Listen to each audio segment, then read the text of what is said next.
The first thing that came back was sound. A low, resonant groan, like a dying giant shifting in its sleep. Then cold. A deep, marrow-freezing cold that glued his eyelids shut with frost. Lieutenant Ivan Vetrov's world resolved itself from blackness into a narrow, dark tube of pain. He was upside down, or so it felt.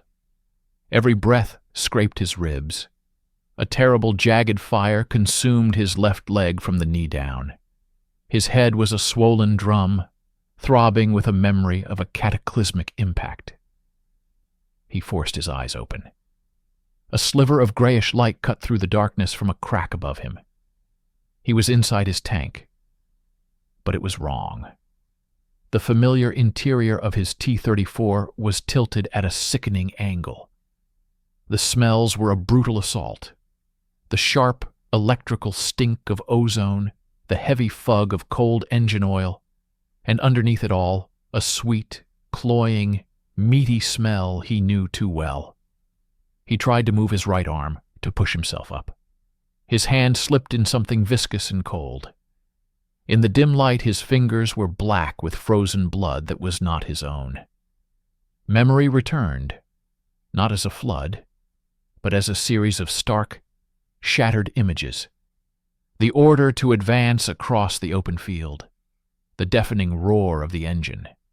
Then the world turning white and red, a flash from the tree line, a sound like a sledgehammer hitting an anvil, right beneath him, the scream of tearing steel. A different scream, human, cut short. Darkness. He was the commander. He had to assess. He had to move. With a grunt that tore from his throat, he twisted, using his good leg to brace against the frozen pedals of the gunner. His face came inches from another. It was Sasha, the loader. The boy's eyes were wide open, gazing sightlessly at the twisted ceiling of the turret basket. A delicate lattice of frost had already formed on his pupils and lashes, catching the feeble light like crystal. Ivan recoiled, his breath catching. He looked to his left.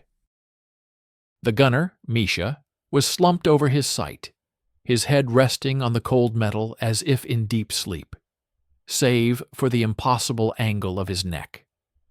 A wave of nausea, hot and desperate, rose in Ivan's throat. He choked it down. Grief was a luxury. Grief would freeze him solid from the inside out. He had to get out. Ignoring the blinding pain in his leg, he reached for the commander's hatch release. It was jammed, bent by the impact. He braced his shoulder against it and pushed, his muscles screaming, his breath coming in ragged, fogging plumes. With a screech of protesting metal, it gave way, swinging open to a blinding world of white. The cold that rushed in was a physical blow, but it was clean. It scoured away the death smell of the interior. Ivan hauled himself up through the hatch, collapsing onto the frozen steel of the tank's rear deck. For a moment he just lay there, gasping, his face to the sky. Then he pushed himself up onto his elbows and looked. His breath vanished. It wasn't a battlefield. It was a boneyard. A vast, silent industrial boneyard, stretched to the horizon in every direction. He was not in a tank. He was on an island in a sea of dead steel. Hundreds of them. Soviet T-34s, their iconic silhouettes broken and blackened, some with turrets ripped off and lying yards away like discarded bottle caps. German Panzers, the dark gray boxes of the Mark IIIs, and the more formidable shapes of the Mark IVs, sat frozen in their final moments, one forever climbing the shattered hull of another, a third with its gun barrel driven deep into the earth by a direct hit. The snow did not cover this chaos. It accentuated it, filling shell craters, drifting into open hatches, clinging to the stark black scars of fire on metal. Tracks lay thrown from their wheels in long, frozen arcs. Here and there, a dark, human-shaped mound lay half buried in a drift, but the vast majority of the dead were these metal beasts. The silence was absolute. It was a thick, heavy blanket, broken only by the occasional moan of the wind as it whipped through machine gun slots and shattered vision blocks, playing the graveyard like a foul, discordant pipe organ. Ivan's tactical mind, numbed by pain and shock, began to work. His tank was on the western edge of this metallic necropolis. The German lines were somewhere beyond the distant tree line to the west. His own lines were miles to the east, across this open, frozen killing field. He was deep behind enemy lines, alone. His leg pulsed with a pain that promised oblivion. He looked at it. His uniform trousers were torn and stiff with a frozen amalgam of blood and fabric. He needed a medic's kit, morphine, anything. The closest source was another tank. A German Panzer IV, 30 meters away, its side scorched black from an internal fire, its hatches gaping open like a scream. It was a terrible risk. A sniper could be watching from any one of these 100 dark holes. A mine could be buried in the churned earth. But to stay was to slowly turn into one of the frost-covered statues inside his own command. He rolled off the deck, biting down on a leather glove to stifle a scream as his weight hit the ground. The snow was deep. He began to crawl. Not a soldier's low, tactical crawl, but the desperate, dragging slog of a wounded animal. Each pull forward with his arms sent jolts of agony through his leg. He focused on the dark opening of the German tank's hatch. It was his only beacon.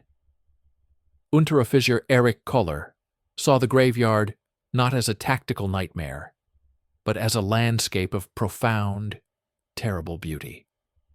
The late afternoon sun, weak and pale, cast long blue shadows from the silent tanks, creating a geometry of despair that was, in a horrifying way, compositionally perfect. He had been observing it from the cover of the pine forest for an hour, his artist's eye noting the contrast of white snow on black iron, the way a skeletal radio antenna pointed accusingly at the sky.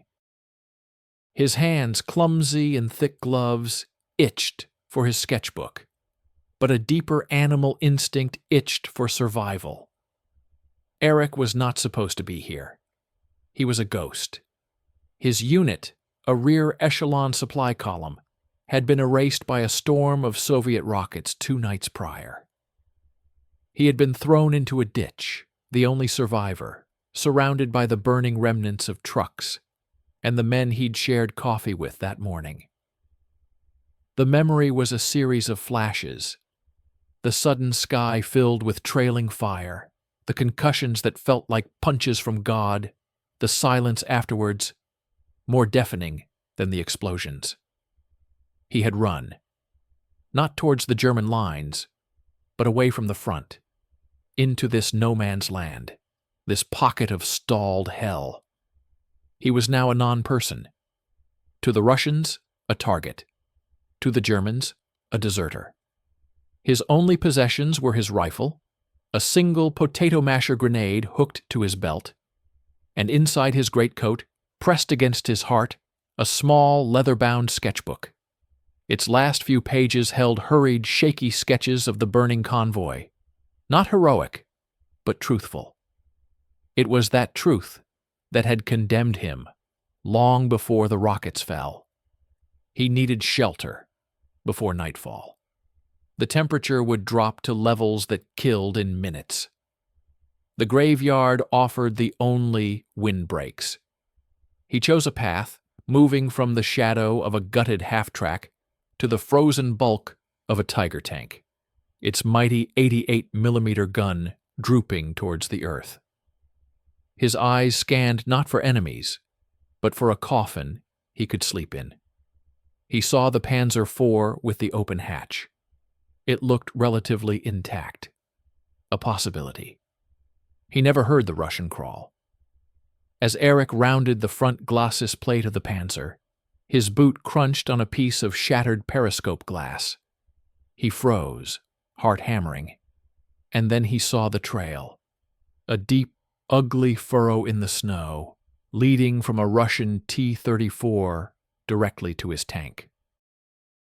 At the end of that trail, a figure in a brown Soviet tanker's uniform was hauling itself up onto the Panzer's tracks, back-turned, utterly vulnerable. Fear, sharp and immediate, cut through Eric's artistic detachment. This was his refuge. This broken metal womb was his only chance, and this enemy was contaminating it. He didn't think. He acted. He swung his rifle from his shoulder, not aiming but using it as a club. He took 2 quick, silent steps forward and brought the stock down hard on the figure's back. The sound was a dull, sickening thud against the quilted jacket. Ivan's world exploded into a new universe of pain. The air blasted from his lungs. He lost his grip, tumbling backward off the track, landing in a heap at the German's feet, his bad leg twisting beneath him. White-hot lightning shot up his spine. He looked up, gasping, tears of agony and rage blurring his vision. He saw a tall, gaunt figure in a field-gray greatcoat looming over him. Not a monster, but a boy. A pale, drawn face under a battered helmet, eyes wide with a terror that mirrored his own. The rifle in the boy's hands was shaking. For a frozen second they were locked in that absurd tableau. The hunter, standing over his prey, unable to deliver the final blow. The hatred was there, in Ivan's glare, a pure, combustible fuel. The paralyzing fear was there, in Eric's trembling hands. The decision was taken from them. The sound came first, a thin, rising whistle that cut through the silence like a razor. It was the sound both their brains recognized an instant before instinct could react. Artillery. Eric's eyes darted skyward in pure, unadulterated terror. Ivan curled into a ball, his arms flying over his head. The shell struck not their tank, but a massive KV-1 heavy tank 20 meters away. The explosion was a deafening, concussive crump that punched the air from their chests. The world dissolved into noise and violence. A storm of shrapnel, chunks of frozen earth, metal fragments, splinters of track hissed through the air, pinging and clanging against the Panzer's armor like demonic hail. Survival instinct is a more powerful command than hate. Eric dropped his rifle as if it were white-hot. He didn't look at the Russian. He simply dove for the dark rectangle of the open hatch. Ivan, driven by the same primal scream in his skull, scrambled forward on hands and knees, a wounded crab seeking its hole. They fell into the darkness not together, but as one simultaneous, desperate entity. They crashed into the cold steel floor of the Panzer's fighting compartment in a tangle of limbs, boots, and desperate gasps. Above them, the deadly rain continued to clatter on the armor, a brief, furious drum roll against their metal tomb. Then, as suddenly as it began, it stopped. The echo of the blast faded, replaced by a ringing silence that was now inside their heads as well as outside. In the profound, stuffy darkness, lit only by the faint gray light from the hatches, the only sounds were the ragged, shuddering breaths of 2 enemies lying inches apart, and the slow, settling creak of the tank around them. The graveyard had accepted 2 new ghosts. For a long, suspended minute, nothing moved inside the steel belly of the Panzer. The only proof of life was the steam of their breath, mingling in the cold, dank air, and the raw, animal sound of their panting. They lay where they had fallen, a tangled knot of survival instinct, separated by less than a meter of frozen metal floor. Ivan was the first to break the paralysis. Pain was his compass, his reality. The fresh agony from the rifle blow and the fall cut through the shock. He groaned, a low, guttural sound, and tried to push himself up. His left leg buckled instantly. A sharp cry escaped his lips before he could choke it back. The sound acted like an electric shock on Eric. He scrambled backward, his boots scraping frantically on the floor, until his back hit the cold, hard curve of the turret basket. His eyes, wide and white in the gloom, fixed on the Soviet soldier. His hands patted the floor around him, searching blindly for the rifle he had dropped outside. He found nothing but empty space, a spare track link, and the brittle corpse of a field mouse. Ivan, now propped on his elbows, assessed his new prison and his cellmate. The interior of the German tank was alien, yet familiar in its purpose. It smelled of cold gasoline, stale sweat, and a different, flatter metallic scent than his T-34. In the faint light from the commander's cupola, he could see the shapes of the gunners' and loaders' stations, empty, abandoned. He saw no immediate threats, no weapons, no other crew. His gaze shifted to the German. The man was not attacking. He was cowering. Ivan saw the trembling hands, the hyperventilating chest, the look of a cornered fox, not a wolf. This was no frontline fanatic. This was a boy, terrified out of his mind. A fresh wave of pain from his leg decided his next move. He needed to stop the bleeding, or the cold would finish what the shrapnel started. Ignoring the German, he began to move, dragging himself toward the driver's compartment at the front of the hull. Every movement was a calculated agony. Eric watched him, frozen. He expected a knife, a hidden pistol, a final desperate lunge. He did not expect the Soviet to turn his back on him. The sheer, illogical vulnerability of the act short-circuited Eric's panic. His artist's mind, trained to observe, kicked in despite the fear. He saw the awkward, dragging pull of the left leg, the dark, frozen stain on the trousers that wasn't mud.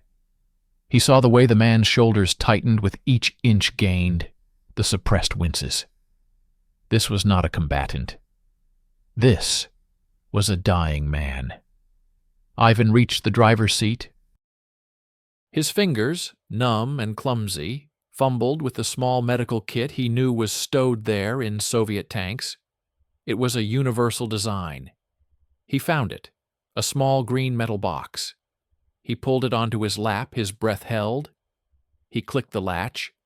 It was empty save for a single torn field dressing and a useless empty syringe. A curse died on his lips. He let the box clatter to the floor. The sound made Eric flinch. He saw the man's head drop in a moment of pure defeat. It was a posture he had sketched before, on retreating soldiers, the weight of a collapsing world. Then the Soviet slowly, deliberately, turned his head and looked directly at him. Not with hatred now, with a cold, clear assessment.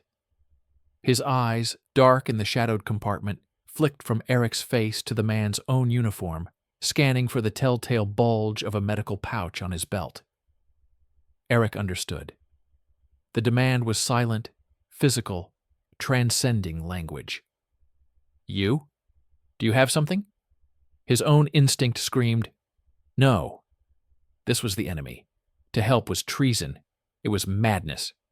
But another part of him, the part that had drawn the exhausted faces of his comrades, the part that saw this whole war as a vast, ugly masterpiece of suffering, recoiled at the thought of just sitting there, watching a man bleed out in front of him. It wasn't heroism. It was a profound, desolate weariness with death. Hesitantly, never breaking eye contact, Eric moved his hand. Very slowly, he unbuttoned the flap of his own medical pouch on his belt. He withdrew a small wrapped packet, a German Verbampchen, a bandage. He held it up, the white cloth stark in the dim light. Ivan gave a single slow nod. Then he pointed a stiff finger at his own leg, and then at the bandage, and finally at Eric. The meaning was unmistakable. You. Fix it. Eric's breath hitched. He shook his head. A minute. Terrified movement. He pointed to the bandage, then tossed it carefully across the space between them. It landed on Ivan's good leg. Do it yourself. Ivan looked at the bandage, then back at Eric.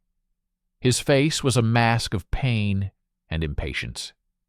He made an exaggerated show of trying to bend his wounded leg, letting out a sharp, involuntary hiss of agony.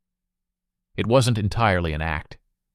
He then pointed again, more insistently, at Eric and made a beckoning gesture. Come here. A silent battle raged across the 2 meters of frozen steel. The unspoken rules of war, the propaganda, the hatred, they were abstractions, paper-thin against the immediate visceral reality of a wound in a frozen tomb. The cold was seeping deeper, becoming a third, silent occupant, more patient and more deadly than either of them. Eric lost the battle.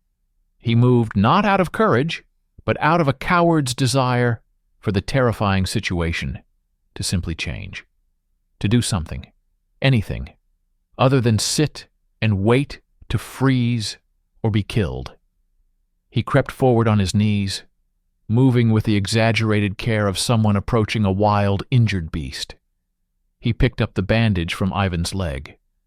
Up close, the wound was worse. The fabric of the trousers was glued to the flesh with frozen blood. Eric's stomach turned. He wasn't a medic. He had only a basic idea. His hands were shaking violently. He fumbled with the wrapper. Ivan watched him, his own hand resting near his boot, where a thin, sharp tanker's knife was sheathed. He saw the tremor in the German's fingers, the pale, gaunt face slick with a cold sweat that wasn't from exertion. This was no threat. With a sudden, decisive movement that made Eric jump back, Ivan drew his knife. Eric's eyes went wide with terror, but Ivan didn't raise it.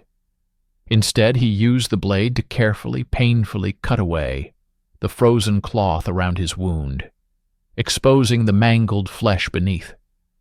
He then wiped the blade on his own sleeve and handed it, hilt first, to Eric. The gesture was staggering in its implication. Here is a weapon. Now help me. Eric stared at the knife as if it were a live serpent. Then, with trembling fingers, he took it. The metal was ice cold.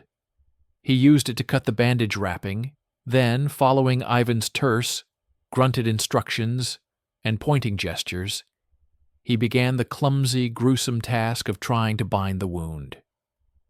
He worked in silence, his breathing shallow, trying not to gag.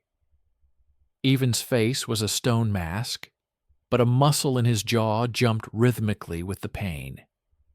When it was done, a messy, bulky dressing that at least covered the worst of it, Eric shoved the bloodied knife back toward its owner and retreated to his spot by the turret, wiping his hands on the snow that had drifted in through the hatch, desperate to be clean. Ivan sheathed the knife. He looked at the bandage, then gave Eric another single, curt nod. Acknowledgement. Not thanks. A new silence descended, different from the first. The immediate crisis had passed, replaced by the slow-burning crisis of their existence. They were 2 sparks of life in a vast, cold coffin. And the night was coming. Ivan's eyes began to scan the compartment with systematic thoroughness. Food. Water. Anything to burn. He pulled open a small storage locker near the radio. Empty.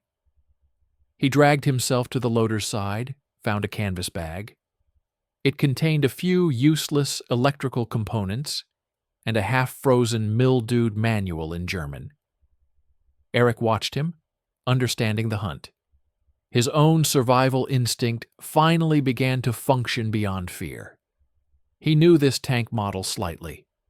He pointed to a small, low compartment under the gunner's seat. Ivan followed his gesture, pulled it open. Inside were 2 standard-issue German ration tins, a small bundle of Zwieback hardtack, and a canteen. Ivan pulled them out. The canteen was sloshing. He unscrewed the cap cautiously, sniffed. Water. Icy, but water. He held up one tin in the canteen, looking at Eric questioningly. Eric nodded slowly.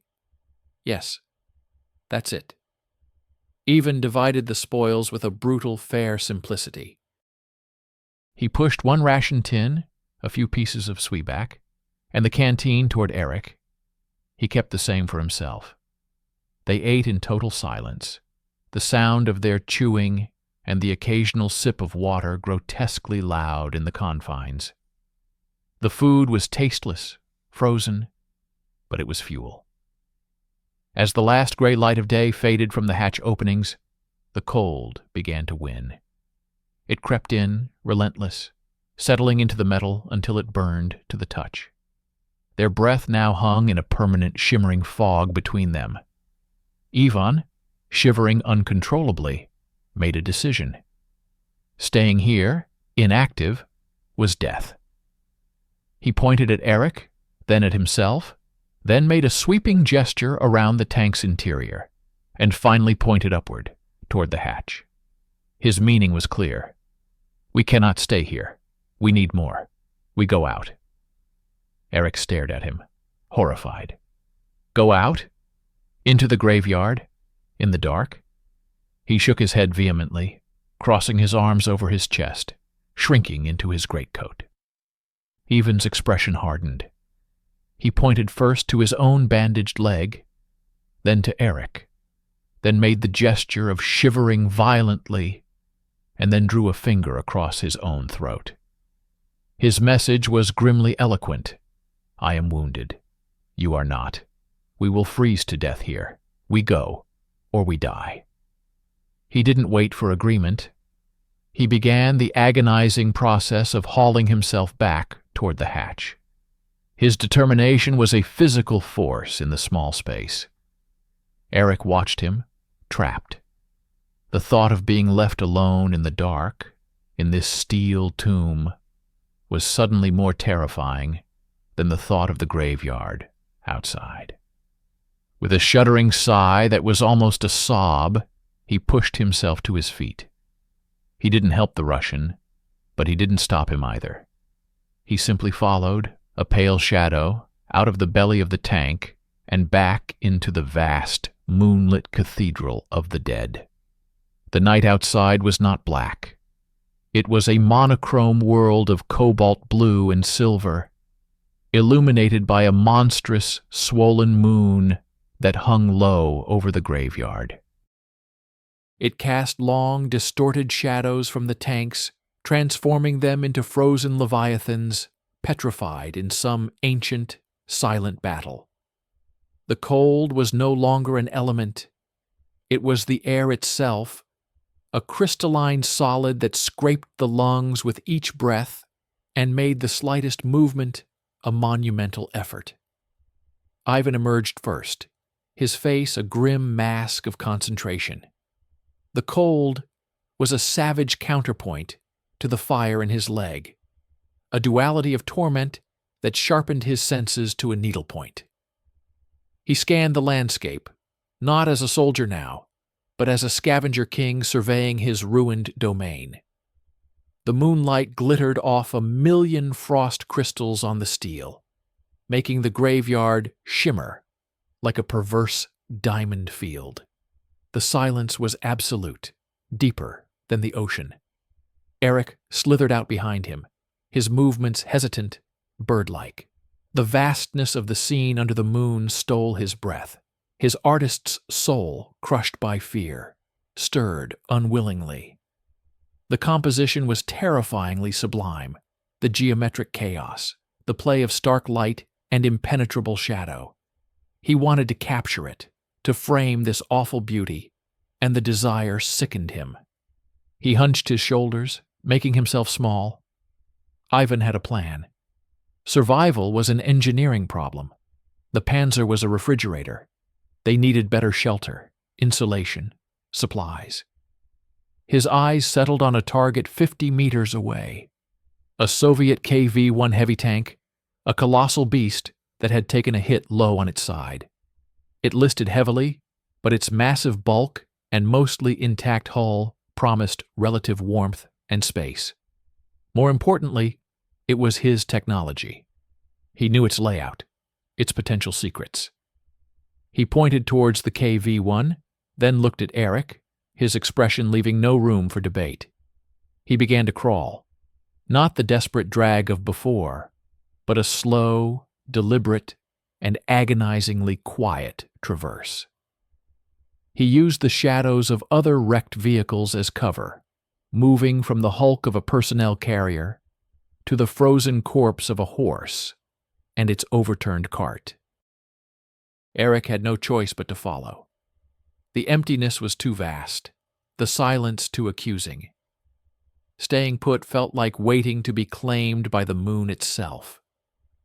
He mimicked Ivan's path, his own fear of snipers and patrols now magnified by the eerie illumination. Every dark hatch was a watching eye. Every gust of wind through a broken radio mast sounded like a whispered warning. Their journey was a silent ballet of pain and paranoia. Ivan would freeze, holding up a clenched fist.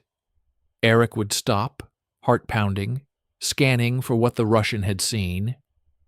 Sometimes it was nothing. Once it was a fox, a flash of red and white, darting between tank treads, its eyes reflecting the moon for an instant before it vanished. The presence of another living thing, wild and free, was a shock. They reached the KV-1. Up close, it was a mountain of steel. The entry point was the gaping wound in its side, a torn-open gash large enough to crawl through.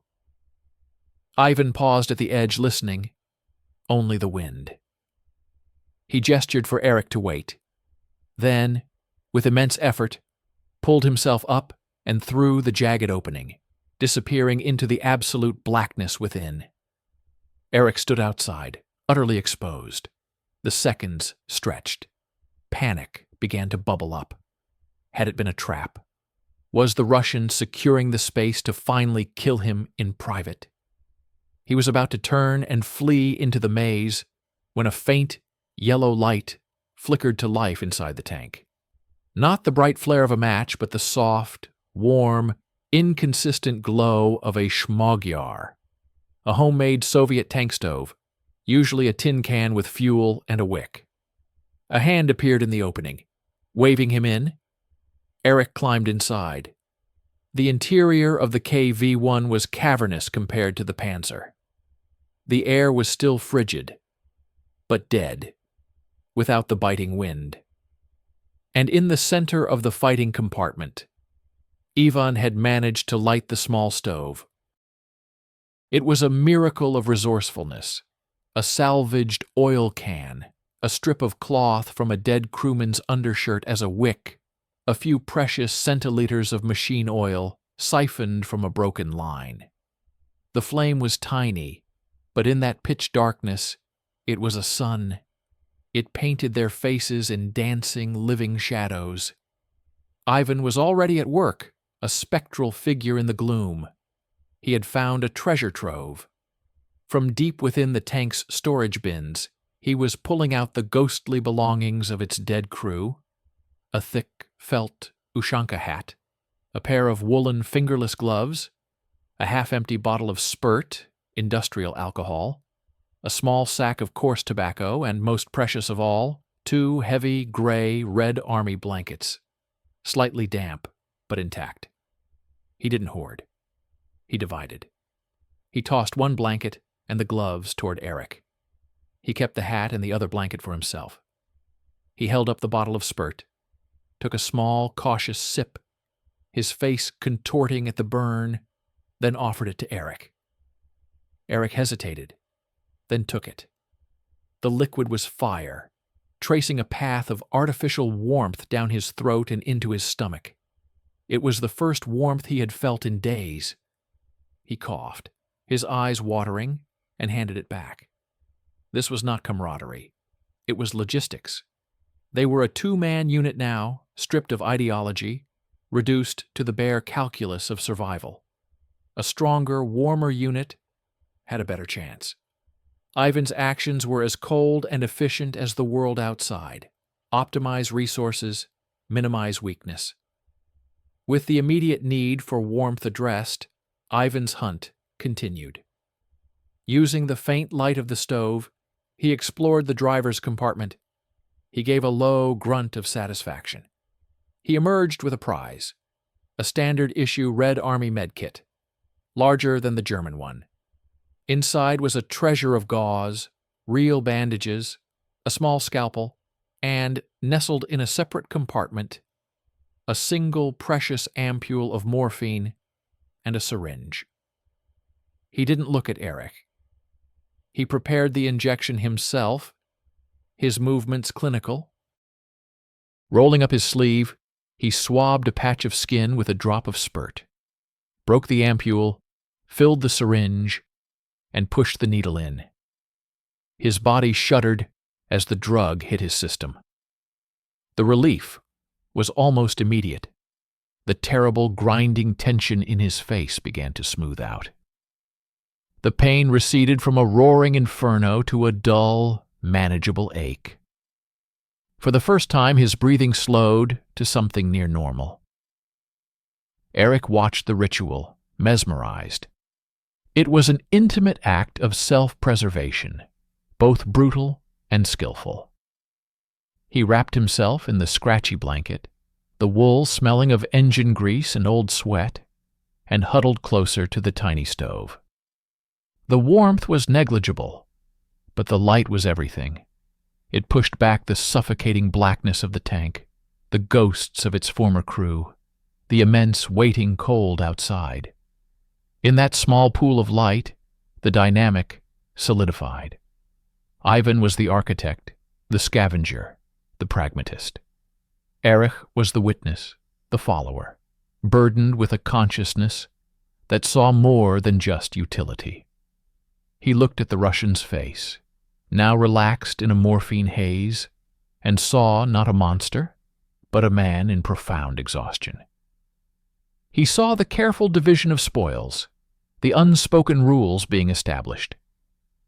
He reached inside his greatcoat, his fingers closing around the leather of his sketchbook. The impulse was stronger than ever. Not to draw the horror outside, but to capture this. The two of them, enemies, huddled around a stolen flame in the belly of a dead beast. The paradox was the most compelling thing he had ever witnessed. But he did not take it out. The act felt like a betrayal of the fragile, silent truce that hung in the air, as delicate as the flame between them. Instead, he simply watched the flame. Ivan's eyes were closed now, but he wasn't sleeping. He was listening, always listening, to the sounds of the tank groaning as it cooled, to the distant moan of the wind. He had carved out a fortress. He had treated a wound. He had secured a heat source. He had a supply of water from the frozen canteens they had brought. He had, for tonight, solved the equation. The kingdom of rust had its king, its reluctant subject, and its meager, flickering hearth. The graveyard outside, under the pitiless moon, no longer seemed just a monument to death. It had become their territory. And for the first time since the shelling had stopped, the silence felt less like a prelude to an end, and more like a space in which they could impossibly exist. The morphine did not grant Ivan sleep, but a twilight. A suspended state where the pain was a distant country, but the mine's borders became porous, undefended. In the faint, dancing light of the Shmogyar, the massive shadows of the KV-1's interior did not stay still. They pulsed with the rhythm of the tiny flame, breathing in the drafts that whistled through the shell hole. He saw Sasha, his loader, not as the frozen statue in his own tank, but as he was in life, fumbling with a heavy shell, his boyish face smudged with grease, grinning at a stupid joke someone had told. The image was so vivid Ivan could almost smell the young soldier's cheap tobacco. Then the grin melted, running like wax, revealing the frost-rimed eyes beneath. Ivan's own eyes snapped open, his heart thudding against his ribs. He stared at the dark shape of the main gun above him, a colossal black finger pointing at nothing. It was not a memory. It was an invasion. He looked across the stove. Eric was curled in his blanket, seemingly asleep. But his eyes were open too, reflecting the pinprick of flame, staring fixedly at the perforated metal of the radio operator's station. His breathing was shallow, irregular. Eric was not in the KV-1. He was back in the ditch the night the rockets fell. The sound was not memory. It was a physical pressure in his ears, the multiple overlapping shrieks of the Stalin's organs, a symphony of annihilation. In his vision, he wasn't hiding. He was standing frozen, watching the sky tear itself apart with fiery lines. He saw the face of the young driver, Hans, turn towards him, mouth open not in a scream, but in mid-sentence, asking for a light. Then the light came, from everywhere at once, and the face was gone, replaced by a blossoming flower of orange and black. The heat was real on his skin. He blinked, gulping air. The cold of the tank rushed back, but the smell of burning diesel and cooked meat lingered in his sinuses, a phantom stench. The tank graveyard was no longer passive. The silence was not empty. It was a reservoir, and it was beginning to spill over. The next day dawned, a gray smear of light through the gashes in the armor. The routines of survival continued, but they were now performed under a new, unseen weight. Ivan, his leg numbed but functional, led a foray to a nearby cluster of wrecks. His objective was clear: more fuel for the stove, more insulation. He moved with purpose, but his eyes constantly flicked to the hatches and viewports of the tanks they passed. He wasn't just looking for danger. He was seeing things. A flicker of movement in a cupola, just a torn canvas flap stirring. The brief silhouette of a head in a driver's slit, a crumbled piece of padding. Eric followed, a silent ghost himself. He carried a salvaged sack, but his attention was fractured. He saw the tanks not as metal, but as tombs. He imagined the final moments inside each one, the flash, the shock, the screams choked by smoke. He saw the shadow of a machine gun, and for a moment, it was the skeletal hand of a gunner, still reaching for the trigger. He shook his head violently, the vision dissolving. That night, the cold deepened, and with it, the hauntings grew stronger. Ivan, taking first watch by the stove, heard it first. A faint, metallic tap, tap, tap, like a wrench gently striking a pipe. It came from the front of the tank, from the driver's compartment. His hand went to his knife. He strained his ears. The sound was rhythmic, deliberate. It was the sound a driver might make, checking a faulty connection.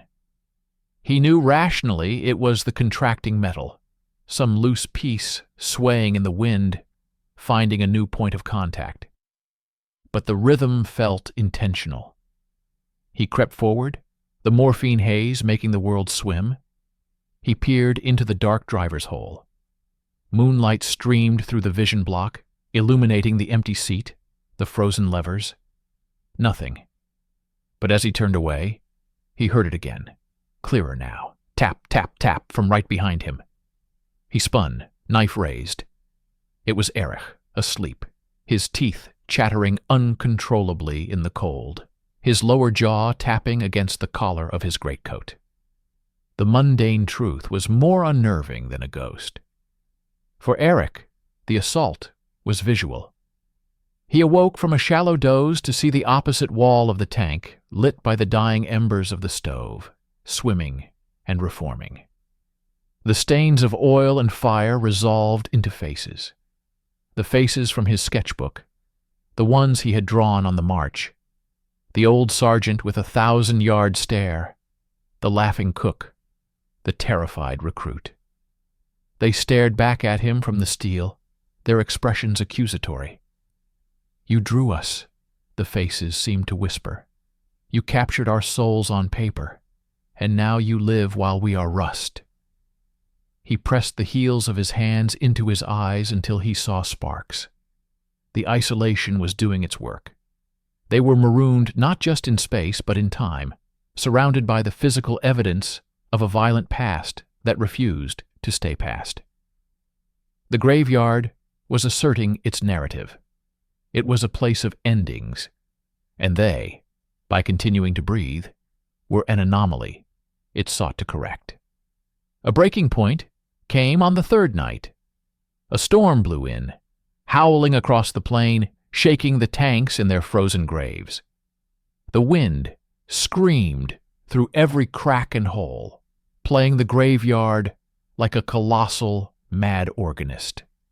The noise was unbearable, a cacophony of shrieks, moans, and deep, shuddering groans. Ivan, pushed to his limit, slammed his fist against the turret wall. "Enough!" he roared in Russian, his voice raw and alien in the confined space. "Be silent!" Erich flinched at the outburst, but understood its sentiment perfectly. He was clutching his sketchbook to his chest like a talisman, as if the blank pages could absorb the madness. Then, in a brief lull of the wind, a new sound cut through. Not metal, not wind. A voice. Faint, garbled, speaking in German. It was a radio transmission, bled of all but its ghostly cadence, leaking from a broken radio in some nearby tank, powered by a dying battery, or some freak of atmospheric static. "Zur? Fallen? First? Kung? Halten?" The words faded in and out. Erich's head jerked up. It was an order from his own army, a fragment from weeks or days ago, trapped in the ether. A command to fall back, to hold. The voice of command, of the world that had exiled him. It was a siren song, promising structure, purpose, an end to this limbo. He began to rise, drawn to the sound. Ivan saw the look on his face, a desperate, almost religious longing. He didn't understand the words, but he understood the pull. He lunged forward, not with aggression, but with a frantic urgency, and clamped a hand over the small, broken radio unit in their own tank, from which the ghostly transmission seemed to emanate. He ripped a wire loose with a savage tug. The voice died with a pathetic squeal. In the sudden, true silence that followed, the two men stared at each other, panting. The action was more intimate, more collaborative, than sharing food or binding a wound. Ivan had not just silenced a noise, he had severed a tether for both of them. He had chosen their shared, silent purgatory over the siren call of a past that wanted to reclaim one of them and destroy the other. Erich sank back, the fleeting light of hope in his eyes extinguished, replaced by a hollow realization. There was no going back. The ghosts in the machines, the memories, the transmissions, the echoes of the dead, were their only company. They had to find a way to live with them or let the whispers from the steel drive them into the welcoming arms of the cold. The battle was no longer against the enemy or even the elements. It was against the cemetery itself, which was slowly, insistently, trying to add 2 more souls to its collection. The storm passed, leaving a new world. A thick, heavy blanket of fresh snow had fallen, softening the jagged outlines of the graveyard, filling shell holes, draping the tanks in pristine, deceptive shrouds. Their kingdom was transformed, beautiful, and utterly silent. The fresh snow also meant one thing: any movement would be recorded with glaring clarity. Their sanctuary had become a page, and they were reluctant to write on it. The incident with the radio ghost had forged a new, unspoken understanding. The haunting was a shared enemy. Their routines became more synchronized, a silent ballet of necessity. Ivan, his leg healing slowly but surely under the clean dressings, took on the role of forager and engineer. He'd salvaged a length of copper tubing and rigged a more efficient stove, venting the smoke through a crack in the hull. He'd found a cache of German Erbswurst pea soup tins, their contents frozen solid but edible when melted over the flame. He divided everything with automatic equity. Eric's role evolved into that of a custodian and sentinel. He kept the living space orderly, mended a tear in his blanket with a needle and thread from a forgotten sewing kit. But his primary duty, self-appointed, was observation. He would spend hours at the shell hole, not just watching for threats, but studying the snow for patterns, the sky for weather, the way the light changed on the carcass of a particular T-34 they'd nicknamed the Sentinel. He had begun to map the graveyard in his mind, not as a soldier, but as a castaway charts his island. This fragile equilibrium was shattered just past noon on the 3rd day after the storm. Eric was at his post when he saw them. Not ghosts. Men. 4 figures in field gray, moving in a ragged diamond formation from the western tree line, skirting the very edge of the tank field. A German patrol, lost or probing or scavenging, just like they were. They moved with caution, but also with the brittle authority of men who still belonged to an army. Eric's blood turned to ice, then fire. A jolt of electric panic was followed by a surge of wild, impossible hope. His people, the world, law, order, warmth, food, salvation from this rusting purgatory. He almost cried out. His hand flew to his chest where the sketchbook lay, the only proof of who he once was. He glanced back into the dim interior of the KV-1. Ivan was sleeping, exhausted from a morning scavenging run, his back turned. The morphine ampule was empty on the floor beside him. The patrol was 200 meters away, picking its way between a burnt-out truck and a howitzer. They would pass within 100 meters of the KV-1. If they had binoculars, if they looked this way. Eric's mind raced. He could run. He could signal them. He could be eating hot food in a proper bunker by nightfall. The temptation was a physical ache, a craving more powerful than hunger. He looked at the sleeping Russian. He saw the man who had divided the last of the Erbswurst equally, who had silently handed him a chunk of precious Zwieback that morning, who had ripped the wire from the radio, not an enemy, a co-conspirator in survival. The patrol leader held up a fist. The men froze. They were looking toward the KV-1. One of them pointed. A debate ensued, hands gesturing. They were deciding whether to investigate the massive, promising hulk. Eric acted. There was no time for a moral calculus. There was only instinct. He did not wave. He did not call out.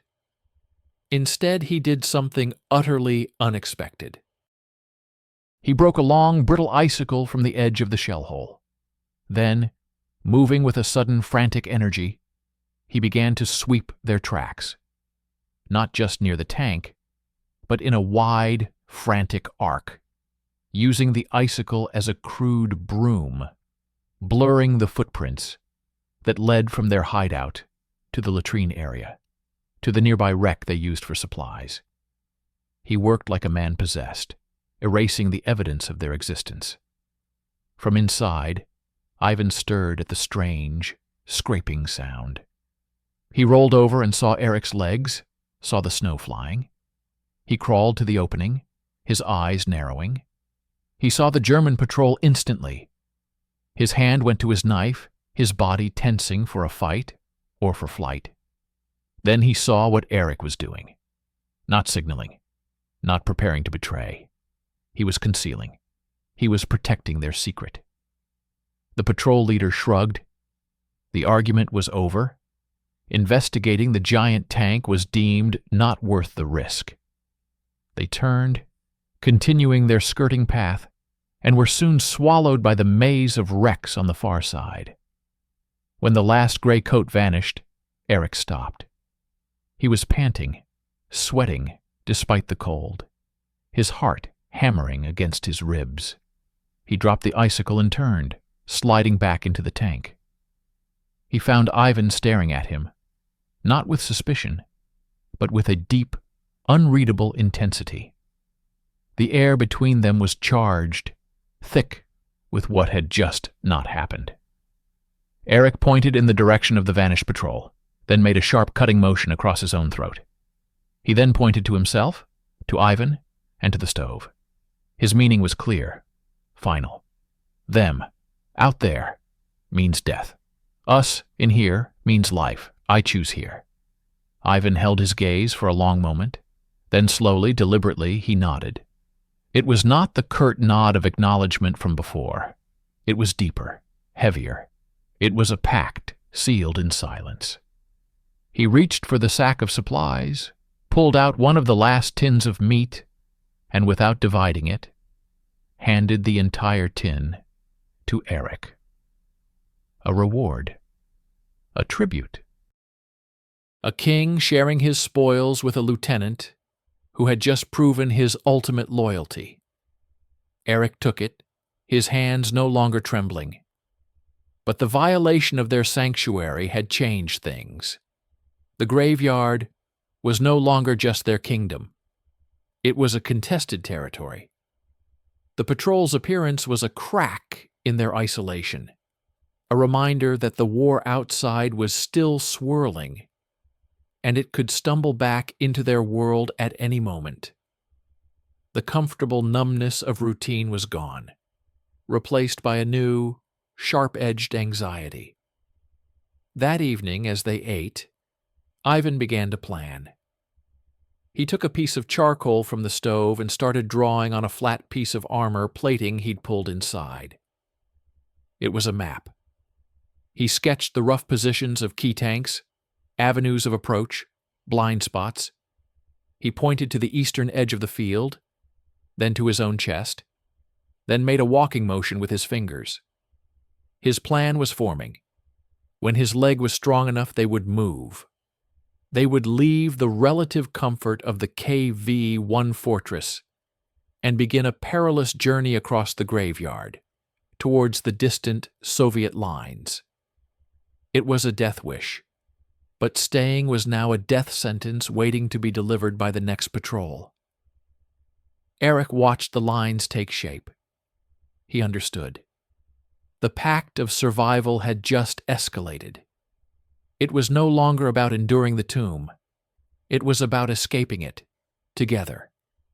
And as he looked at the crude map, at the determined set of Ivan's jaw in the firelight, he felt the ghostly whispers of the graveyard recede, replaced by the terrifying, palpable pulse of a new and immediate danger. The outside world had found them, and in doing so had given them a common goal: to flee the only home they had. The plan was a madness born of necessity. Ivan's charcoal map on the steel plate was a declaration of war against their frozen stasis. The eastern edge of the graveyard, where the Soviet lines theoretically still held, was over 2 kilometers away, across open, cratered ground, beyond the last skeletal tank. Between here and there lay the densest part of the metallic necropolis, a labyrinth of hulls and hidden dangers. But the appearance of the patrol had made one thing clear. The western edge, the German side, was active. Their sanctuary was compromised. To stay was to wait for discovery. Ivan's leg was mending, knitted by grit and scant nutrition into a stiff, painful, but functional limb. He could walk, with a pronounced, lurching limp, but he could not run. He could not charge. He could only move with deliberate, agonizing slowness. This turned their planned exodus from a dash to a protracted, vulnerable pilgrimage. Preparation became their new religion. Every foray from the K-1 now had a desperate, focused purpose. They were no longer scavenging to live day by day. They were stockpiling for an expedition. Even the engineer became obsessed with mobility and concealment. He salvaged a length of sturdy canvas from a destroyed truck tarpaulin and fashioned it into a crude drag sled. He reasoned Eric could pull it with their meager supplies, while Ivan would walk, using a salvaged rifle as a crutch. He also crafted shoes from layered burlap and wire, to be worn over their boots in fresh snow to obscure their human tracks, to make them look like the shuffling of an animal or the drift of wind-blown debris. It was a paranoid, ingenious touch. Eric's role transformed from sentinel to quartermaster and archivist. He meticulously packed their dwindling supplies, the last tins of meat and peas, the canteens, the precious bandages, and the remaining slivers of soap. But his most significant act was one of symbolic weight. He finally opened his sketchbook. In the flickering light, he did not draw the graveyard or the ghosts. Instead, with a meticulous, trembling hand, he began to copy Ivan's charcoal map onto a blank page. He added details Ivan had missed, the peculiar lean of a certain Panzer III that created a perfect shadow for hiding, the location of a deep, water-filled crater he'd spotted that could be a fatal trap. He was translating their world into a portable document, a testament to their shared experience. He was, in his way, committing to the journey. The tension was a living thing in the tank, tighter than the cold. Each distant sound, a bird's cry, the groan of settling snow, made them freeze, eyes locking, waiting for it to repeat, to become the crunch of boots. Their communication was reduced to glances and gestures sharper than words. A pointed finger meant listen. A tilted head meant danger from that direction. A flat hand pressed down meant stay low. 3 days after the patrol sighting, the breaking point arrived. It was time. The sled was packed. The map was memorized. The sky was a solid leaden gray, promising more snow. Good for cover, bad for travel. They stood at the shell hole of the KV-1, looking out at their kingdom for the last time. Ivan nodded, his face a mask of grim resolve. Eric took a deep, shuddering breath and hooked the crude canvas harness over his shoulders. They moved into the open. It was a different world outside the hull. The scale of the graveyard, felt from within the tank's womb, now seemed vast and predatory. Every step was an exposure. Ivan's limp was thunderously loud in his own ears. The sled hissed through the fresh powder, leaving a gleaming trail a child could follow. They moved from tank to tank, using the giants as cover, pausing at each one to listen, their hearts hammering against their ribs. They had covered perhaps 300 meters, a torturous hour's journey, when Ivan stopped them behind the massive wheels of a Ferdinand tank destroyer. He pointed ahead. Their path was blocked by a wide, shallow depression, a frozen bog churned to a moonscape by treads and shells. Crossing it meant 20 seconds of complete, open exposure. Ivan gestured the plan. A sprint, as fast as they could manage, to the cover of a collapsed supply hut on the other side. He looked at Eric, who gave a tight, nervous nod. Ivan counted down with his fingers. 3, 2, 1. They broke cover. Ivan's lurching run was pathetic and heroic. Eric, burdened by the sled, stumbled through the uneven terrain.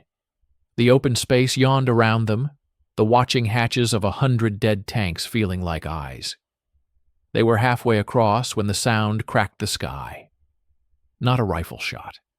A sharper, drier snap, a tripwire. Ivan had just enough time to register the thin, almost invisible strand of wire, glinting for a millisecond against the snow, before the world erupted at his feet.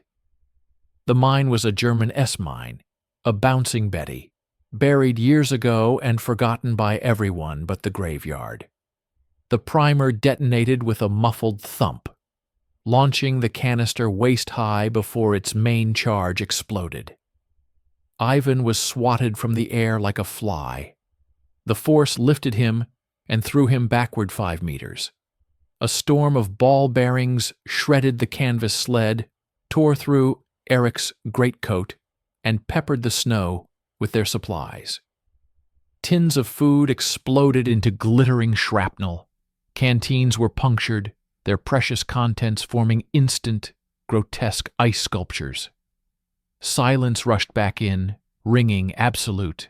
Eric was on his knees, ears screaming, face stinging from 100 tiny cuts. He was untouched by the main blast, shielded by Ivan's body and the bulk of the sled. He blinked, disoriented, seeing the world through a haze of smoke and drifting snow. Then he saw Ivan. The Russian lay on his back in a spray of red snow. His makeshift burlap shoes were gone. His right leg, the good leg, was a ruin of fabric and flesh below the knee. But worse was his midsection. His quilted jacket was dark and wet, peppered with deep, terrible punctures. His breath came in wet, bubbling gasps, each one spraying a fine mist of blood into the freezing air. Eric scrambled to him, his own injuries forgotten. The sight was beyond his first aid knowledge, beyond anything. This wasn't a shrapnel wound to be bandaged. This was a dismantling. Ivan's eyes were open, wide with shock, staring at the gray sky. He tried to speak, but only a froth of blood appeared on his lips. The pact was broken. The plan was ash. Their supplies were scattered, destroyed. All that remained was the man dying in the snow. Eric's mind, for a moment, blanked with terror. He could run. The sled was gone. He was lighter, faster. He could still try for the east, or even turn back west. He could survive. He looked down at Ivan. The Russian's hand twitched feebly towards the ruin of his stomach, then fell back. His eyes, losing focus, found Eric's. There was no demand there, no expectation. Only a profound, weary surprise, as if this was an outcome he had calculated but hoped to avoid. Eric did not run. He let out a sound that was half sob, half roar of fury, at the mine, at the war, at the graveyard, at the universe itself. He shrugged off his torn greatcoat. He ripped his own shirt, his scarf, anything dry he could find. He fell upon Ivan, applying pressure to the worst wounds with bare, freezing hands, talking in a frantic, desperate stream of German. words of useless reassurance, pleas to hold on, curses against the pain. He worked not as a medic, but as a man refusing a verdict. He bound the mangled leg with strips of canvas from the destroyed sled. He packed the stomach wounds with clean snow to staunch the bleeding, knowing it might also kill him faster from the cold. He worked until his hands were numb and stained dark red. Until Ivan's ragged breathing shallowed, his eyes fluttered closed. Until the only sound was Eric's own panting and the relentless, whispering wind. He had saved him from immediate bleeding out only to deliver him to a slower, more agonizing death. Shock, infection, cold. The kingdom of rust had demanded its price for their attempted desertion. And it had chosen to extract it from the king, leaving the artist alone with the bill, kneeling in the red snow, surrounded by the scattered, frozen tokens of their shattered hope. Time became elastic, a rubber band stretched to the snapping point over the next 24 hours. Eric's world shrank to the dimensions of a frozen hell. The blood-soaked patch of snow, the broken man beside him, and the skeletal supply hut, 20 meters away, that became their new, pathetic refuge. He could not move Ivan far. The Russian was a dead weight, unconscious, his breathing a shallow, alarming rattle. With a strength born of pure desperation, Eric dragged him, inch by agonizing inch, through the churned snow, leaving a dark, smeared trail. He got him inside the hut's collapsed shell, a space barely larger than a coffin, walled by broken timber, and a portion of a tank's side armor that had been blown into it. It was shelter from the wind, and nothing more. The supplies were gone. The mine had seen to that. All Eric had left were the clothes on his back, his sketchbook, the now empty medical pouch, and the knife Ivan had once handed him. And a dying man. The cold in the hut was a predator, circling. It would finish what the shrapnel started. Eric knew this with a clinical certainty that cut through his panic. He had to create heat. Immediately. He ventured back into the killing field, moving like a phantom, his senses screaming. He ignored the scattered frozen food. He needed fuel. He clawed at the splintered timbers of the hut itself, tearing free dryish planks from the protected interior. He scurried to the nearest tank, a light T-70, and ripped out the crumbling, oil-soaked insulation from its gutted interior. He found a small, dented German mess tin. He was building a fire, not for comfort, but as a last defiant stand against the thermodynamics of death. Back in the hut, he worked with frantic precision. He used the last match from a waterproof case in his own pocket. The insulation caught, a foul-smelling, smoky flame that was the most beautiful thing he had ever seen. He fed it precious splinters of wood. The meager fire threw grotesque dancing shadows on the curved armor wall, illuminating Ivan's gray face. The Russian was slipping away. His skin was clammy, his lips tinged blue. The bandages Eric had applied were already saturated, frozen stiff in places. The wounds needed cleaning, but they had no water, no alcohol, nothing. They had only the cold and the fire. Eric did the only thing left. He stripped off his own sweater, then his undershirt. He used the knife to cut the undershirt into strips. Then, in an act of surreal, brutal tenderness, he began to clean Ivan's wounds with snow. He would take a handful of clean snow, let it melt slightly in his cupped hands, and dab at the crusted blood and dirt. It was torture. Ivan stirred, moaning low in his throat, but did not wake. Each cleansing revealed the ugly truth. The wounds were deep, contaminated, hopeless. As the fire began to gutter, faced with the choice of letting it die or finding more fuel, Eric made his decision. He reached into his coat and pulled out the sketchbook. He stared at it, the leather cold against his skin. It contained the map of their kingdom, the last testament of their pact. It contained the ghostly faces of his former comrades. It was his identity, his soul, the last piece of Eric Kohler, the man who observed. Without hesitation, he tore out the pages. He started with the blank ones at the back, then the map, then the older sketches. He fed them to the fire, one by one.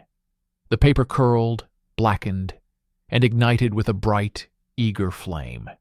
The faces of the sergeant, the cook, the recruit, dissolved into ash and fleeting warmth. The careful lines of the graveyard map bubbled and vanished. He was burning his past to buy a few more minutes of future for the enemy at his feet. The fire, revived, cast a stronger light. In its glow, Eric saw Ivan's eyes were open, slits of dark glass, observing him, watching the pages burn, understanding the sacrifice being made. There was no strength in that gaze, only a deep, abyssal awareness. The night was a marathon of vigil. Eric oscillated between frantic activity and catatonic exhaustion. He melted snow in the mess tin over the fire, drop by precious drop, to trickle onto Ivan's cracked lips. He rearranged the pathetic blankets, his own greatcoat and the remnants of the sled canvas, tucking them around the still form, trying to create a pocket of warmth. He talked. He spoke in German, his voice a dry rasp, telling Ivan about stupid things, about the apple tree behind his parents' house in Dresden, about the smell of linseed oil in his professor's studio, about how he hated the coarse texture of army bread. Meaningless, peaceful things from a world that no longer existed. It was a spell against the silence, against the final silence he knew was approaching. Ivan did not speak. He could not. But sometimes his eyes would track Eric's movements.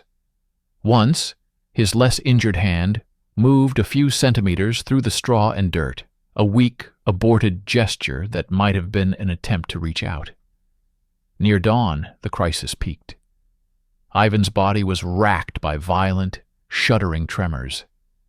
His breathing hitched, became erratic. Eric thought this was it. He gripped the Russian's cold hand, his own tears freezing on his cheeks. He was not crying for Ivan, not exactly. He was crying for the utter loneliness that was about to reclaim him. He had poured everything, his strength, his past, his will, into this fight, and the graveyard was about to win. But the tremors passed. The breathing, impossibly, evened out into a fragile, thin thread of steam in the air. Ivan sank into a deeper, more tranquil unconsciousness. The fever had broken, or his body had simply surrendered to a different, quieter path toward the end. The gray light of morning revealed the full extent of their tragedy. The fire was dead ash. Eric's sketchbook was a gutted carcass, a few charred leather strips, and the metal spiral binding all that remained. Ivan looked like a corpse already carved from wax. Yet, he was alive. And with the light came a terrible, clear-minded realization for Eric. The patrol would be back. They would find the mine crater, the blood trail, the destroyed sled. Their sanctuary was not just compromised. It was a crime scene now. They could not stay here. Ivan would die if moved, but he would die for certain if they stayed.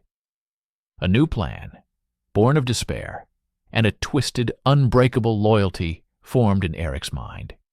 It was not Ivan's plan of escape. It was a plan of deliverance. He moved with a calmness he had not possessed since before the war.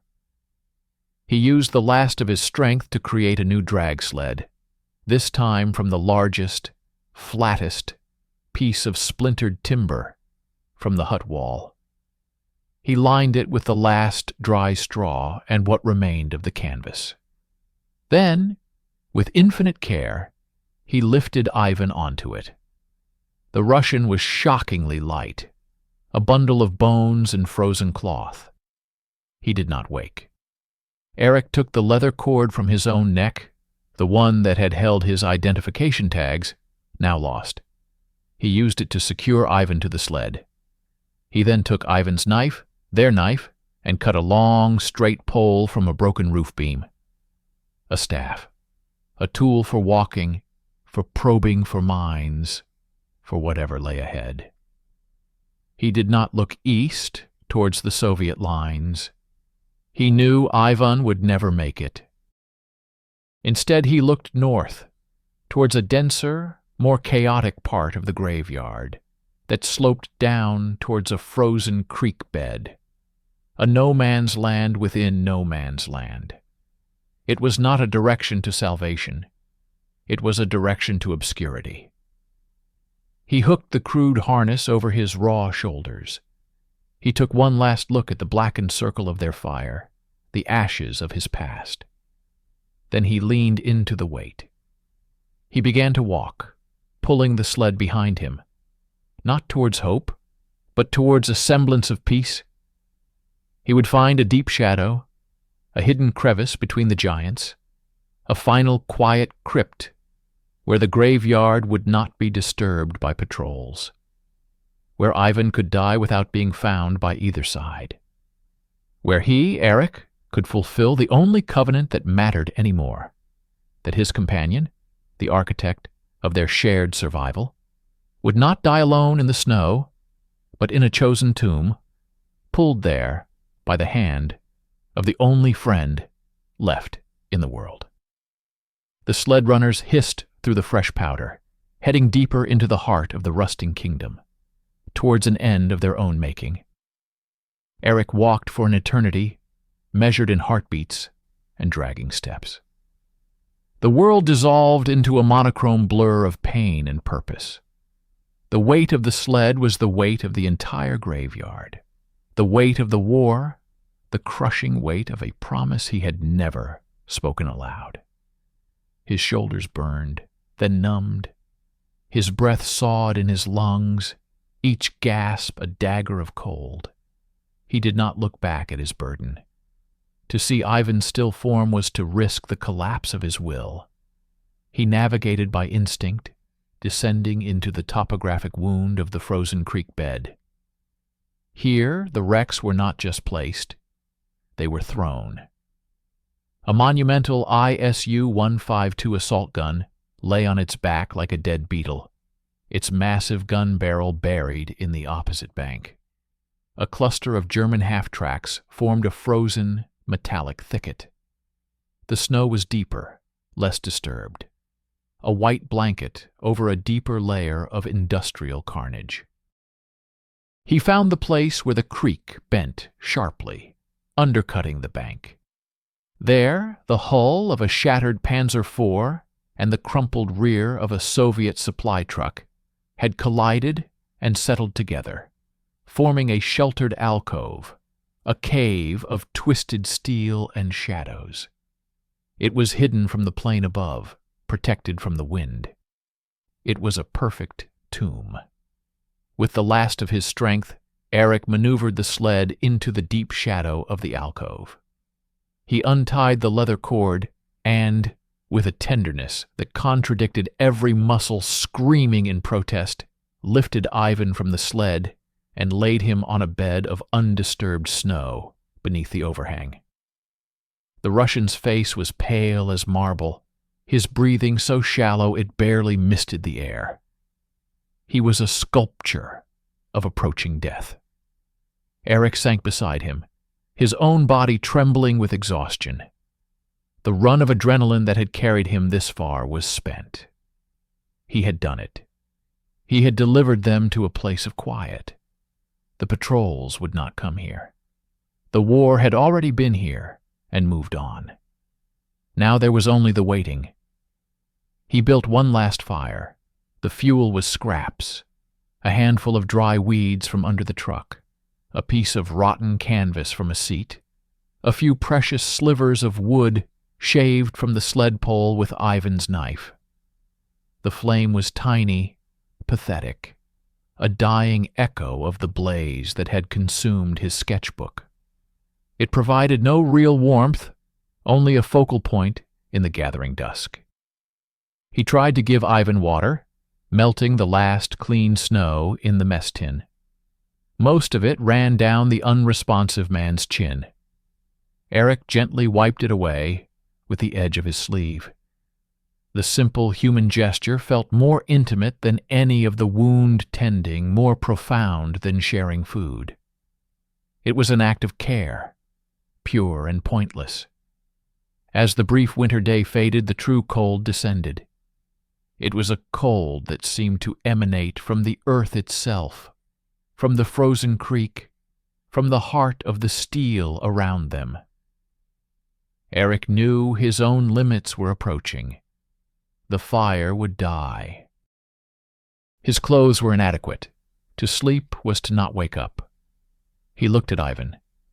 In the faint dancing light he saw not the enemy tank commander, not the pragmatic survivor, but simply a man with a history erased by frost, a future measured in breaths.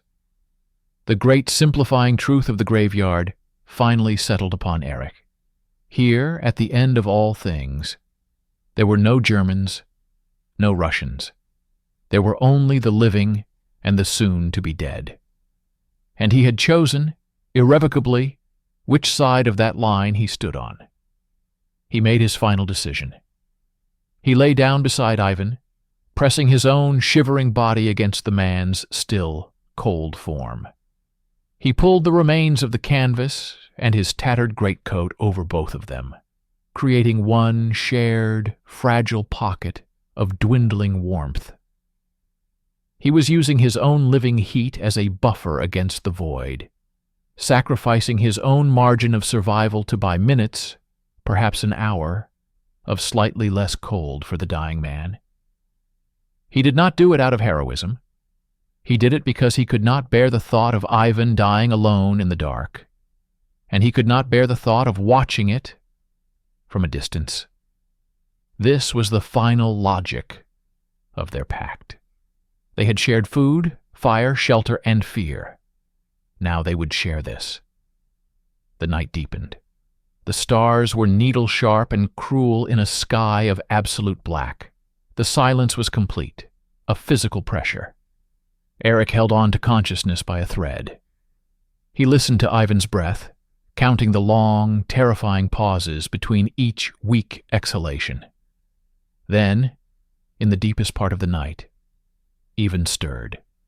It was not a convulsion, but a slow, deliberate movement.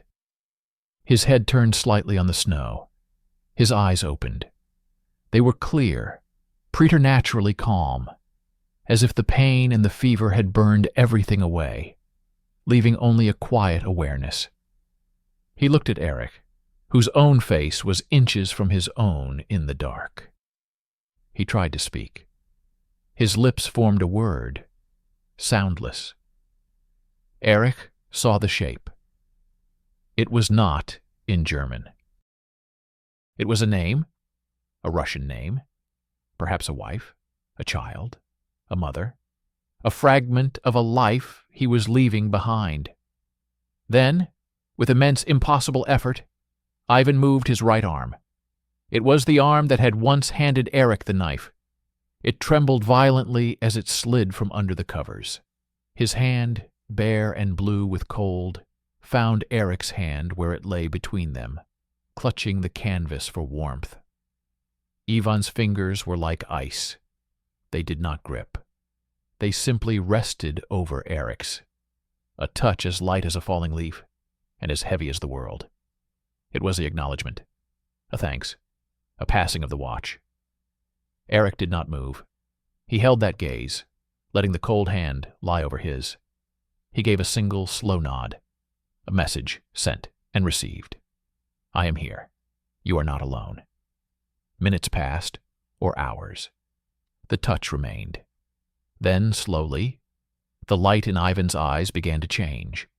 The focus on Eric softened, shifted, looked past him, as if noticing something fascinating in the darkness beyond the alcove, in the fabric of the night itself.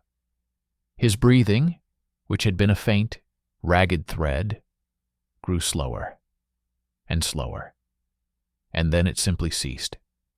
There was no final sigh, no dramatic shudder. The life left him as quietly as a shadow merging with a greater dark. The hand on Eric's went from cold to absolute zero, from flesh to an object. Eric did not immediately pull away. He lay there, staring at the now empty eyes, feeling the terrible, perfect stillness settle into the body beside him. The graveyard had finally claimed its king. The covenant was fulfilled. A profound, hollow silence filled Eric, a silence louder than any explosion. He carefully, reverently moved Ivan's arm back, arranging it across his chest. He closed the man's eyes with his fingertips. He sat up, his body screaming in protest, every joint stiff with cold. Dawn was a gray smear in the east. The fire was long dead. The cold was now victorious, reclaiming the alcove. Eric knew what he had to do. He could not bury Ivan in the frozen earth, but he could perform a different rite. Using the knife in his bare hands, he gathered the clean, white snow from around them. He began to cover the body, not to hide it, but to cloak it. He mounded the snow over Ivan, sculpting a gentle, anonymous barrow, a cairn of pure white in the shadow of the steel. It was the only shroud the graveyard would provide. When it was done, he stood on trembling legs. He looked at the snow mound, then at the knife in his hand. It was the last object that connected them, the tool of their survival. He considered leaving it as a marker. Instead, he sheathed it and tucked it into his belt. It was no longer a weapon. It was a relic. He had one final task.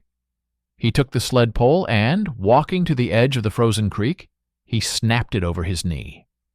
He planted the larger piece upright in the snow at the entrance to the alcove, a crude, unmarked stake, not for anyone to find, for himself, a point of reference in the vastness. Then Eric Kohler turned his back on the tomb. He did not look east towards the Soviet lines and a captivity he would not survive. He did not look west towards the German lines and the firing squad that awaited a deserter.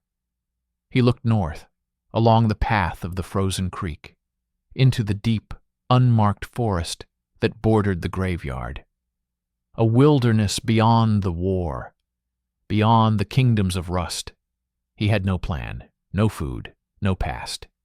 He had only the cold, the knife, and the absolute, unburdened freedom of a man who had already died once in that alcove. He took a step, then another. His pace was slow, unsteady, but deliberate. He did not crawl. He walked. Behind him, the rising sun caught the crest of the snow mound, making it glow for a fleeting moment before the shadows of the tanks reclaimed the alcove. The graveyard settled back into its eternal silence, holding its secrets, its rusting legions, and its newest, quietest resident. And on its northern edge, a solitary, gray figure grew smaller and smaller, until he was swallowed by the waiting trees, leaving no trace but a line of footprints that the next snow would faithfully erase.